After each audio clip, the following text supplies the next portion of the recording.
Rapaziada, Toyota Corolla segue. O cliente veio reclamando que tava fazendo barulho aqui nessa região. Um barulho quando dava a partida, ele fazia um barulho de alguma coisa pegando lá dentro. O cliente chegou aqui e falou: Leonardo, troca a embreagem do carro pra mim. Eu falei: qual é o motivo? Eu fui na outra mecânica aí e o cara me deu esse diagnóstico.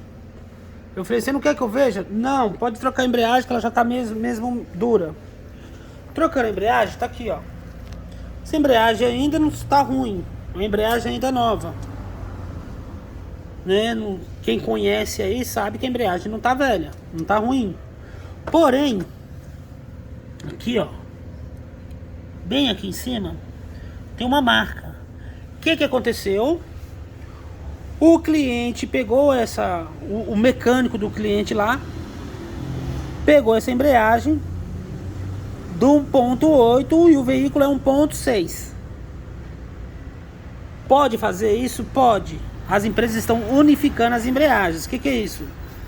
O Corsa 1.0 não tem mais embreagem 1.0. É raro você encontrar. Então unificaram, colocaram, estão mandando todas 1.4. Qual é o nosso obrigação? Pega o volante que fica no carro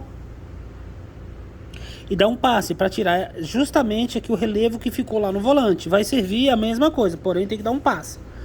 Aí vem o rolamento novo, aí foi trocado o rolamento novo. O problema do cliente estava aqui. Cuidado com o diagnóstico de outro mecânico, pode sobrar para você.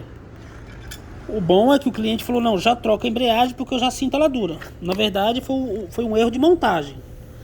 Aqui, ó, se olhar direitinho, vai ver o Bendix pegando aqui, ó. Ele tá pra dentro. Olha lá. Ele tá pra dentro. Porém, ele tá pegando ali no cantinho. Não sei se vai dar pra ver aí no vídeo, mas ele tá pegando ali onde eu apontei agora, que eu tô com uma mão só aqui filmando com o celular. Se você olhar nesse ângulo, não era pra tá pegando aqui, ó. Aqui, tá pegando nesse anel. Resultado: o automático tá ficando assim, ó, pra frente. O Bendix, chama Bendix. O automático tá deixando ele assim, ó. E tá pegando.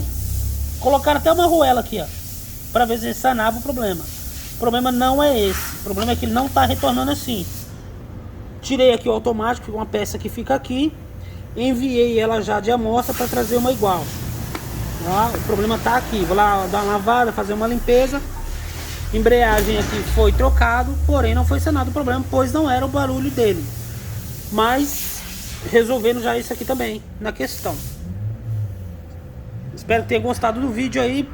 Quem puder, manda um likezinho aí e se inscreve no canal.